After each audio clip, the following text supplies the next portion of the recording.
Isang mapagpalang araw po sa ating lahat, and welcome po to 365 Daily Devotion. At ngayon po, ang topic po natin is, ikaw ba ay guilty or not guilty?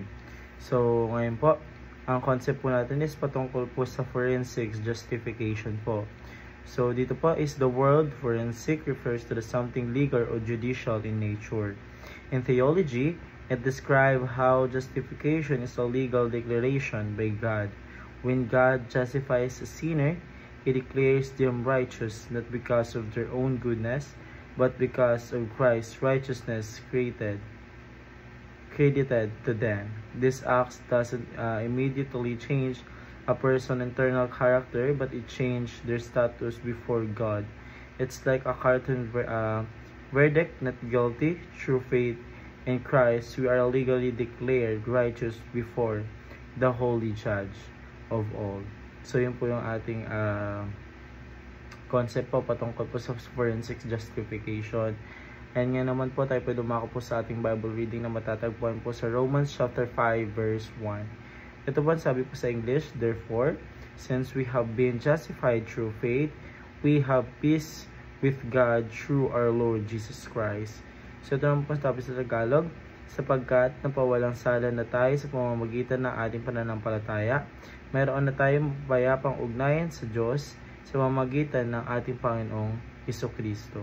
So yun po yung ating teaching po na tayo po ay ating Bible verse po. Ngayon naman po tayo po dumako po sa ating teaching. Una, justification is once for all declaration by God's po.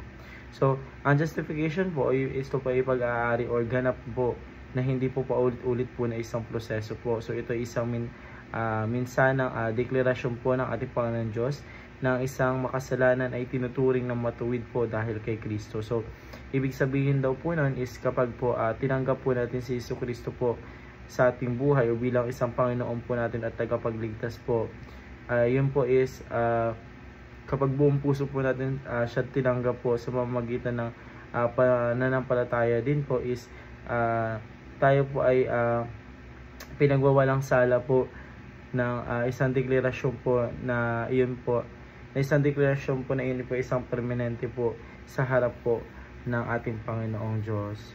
So, pangalawang katanungan po, we are justified by faith in Christ, not by works. So hindi po natin makakamtan po yung kaligtasan o ang pag-aaring ganap po sa pamamagitan ng mabuting gawa po, relihosong ritual o sariling pagsisikap po. So tanging sa pananampalataya lamang kay Jesucristo tayo itinuturing na matuwid po, kasi yung pananampalataya po sa atin Panginoon Diyos is nagkakaroon din po tayo ng harmonious relationship po between our God po. So po ito ay malinaw sa na binanggit po sa Romans chapter 5 verse 1 po sa nagsasabing justified through faith. So ang pananampalataya ang daan, hindi po yung gawa po nating mga tao. So pangatong katanungan po, Christ's righteousness is credited to us po. So dito po kapag tayo po nanampalataya po sa kay Kristo po, ang kanyang pong pagiging matuwid po o righteousness ay binibilang po o itinuturing na atin. Ibig sabihin po sa mata po ng ating Panginoon Diyos tayo ay tinanggap na parang tayo mismo ay matuwid, hindi dahil sa sarili nating katuwiran, kundi dahil sa katuwiran ni Kristo na ibinigay sa atin.